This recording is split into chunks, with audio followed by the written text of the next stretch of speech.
How is the future class represented in the video I watched, and what are the main characteristics? I watched the video by Joel Rose called The Future of Learning, and he works for a non-profit organization called New Classroom Innovations. And for me, I'm in my classroom. This is where I hope to teach. Maybe not in the middle of the burbs in Edmonton or Calgary or wherever, but outdoors. It's what I want my classroom to look like a lot of the time, as often as I can. But when I'm indoors, I looked at the classroom setup that they had, and they had broken down walls and different working stations for kids to work at, and that very much reflected my own desires for what I want my classroom to look like. I thought that was really interesting. When I did assignment number 2 and created my classroom, it was very round. I would have my students essentially on equal footing is what I want. I want there to be opportunities for learning in a lot of different ways. But we've already done that assignment, so I'm not going to delve into that. But how is that classroom represented for the future?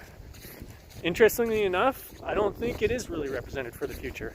I think that that's the classroom that is already beginning to take form in schools today, which is kind of nice. Not a lot, but it is changing, I think.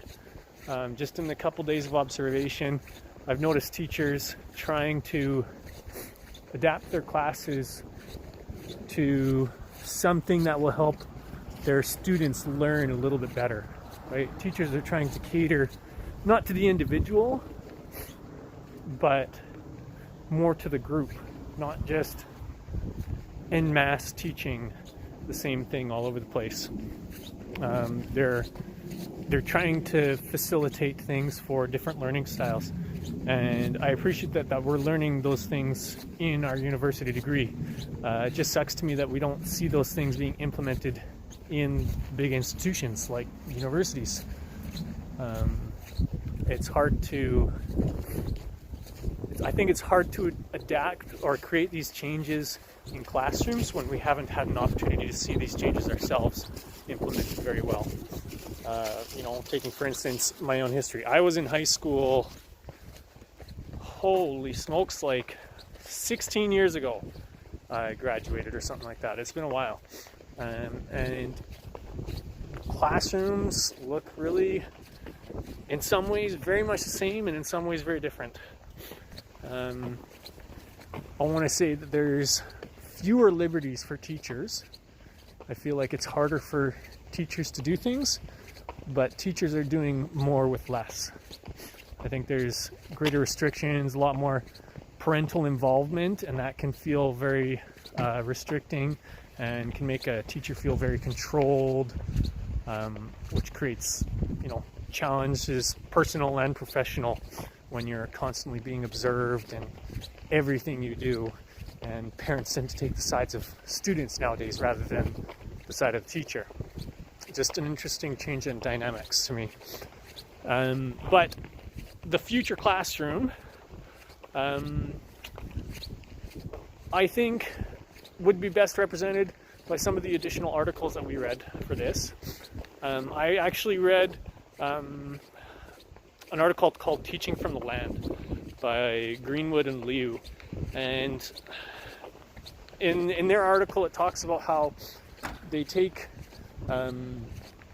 program classes from challenging schools, like inner city schools, where they have kids with social challenges and things like that. And they take these kids to these historic sites, these indigenous historic sites out in the middle of southern Alberta. They go to Writing on Stone National Park and Head Smashed in Buffalo Jump, and sacred spots for the indigenous peoples of Alberta, and teach these students about the land for a few days. And I think it changes the perspective of the students who get the opportunity to go on these trips, not just of the history of the Indians, but the history of everyone, Canadian history in general, right? There's another article I read called Native Literacy, a Living Language. That's by Polson.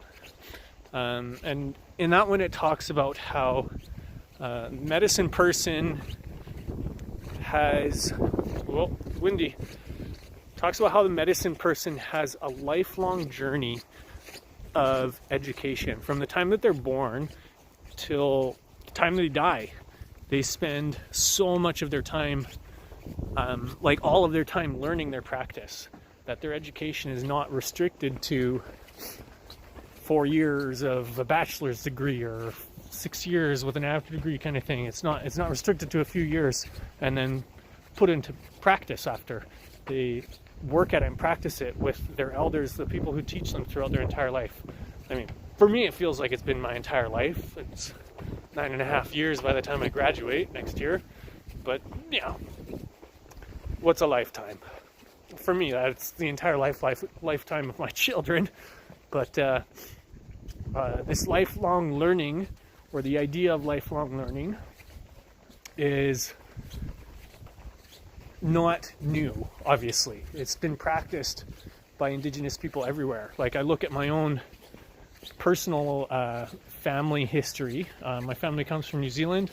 My mom is Maori, and the Maori practice is for us to learn our heritage all the way back to the first canoes that arrived at New Zealand, and to learn the stories of the people who arrived, of all our ancestors, and to learn from their experiences so that we don't have to repeat all the same things. We don't have to go through all the same crap that they went through, and to take morals from the stories that we learn from them.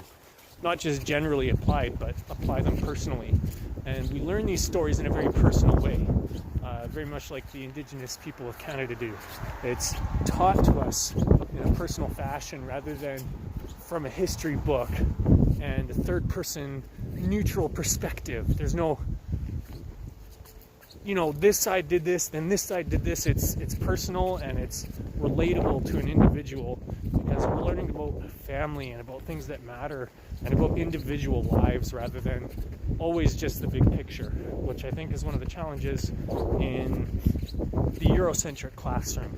That is, what dominates our education.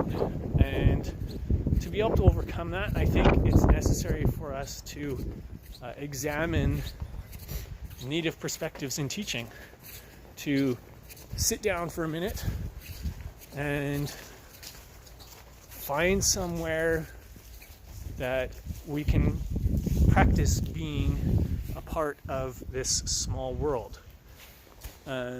There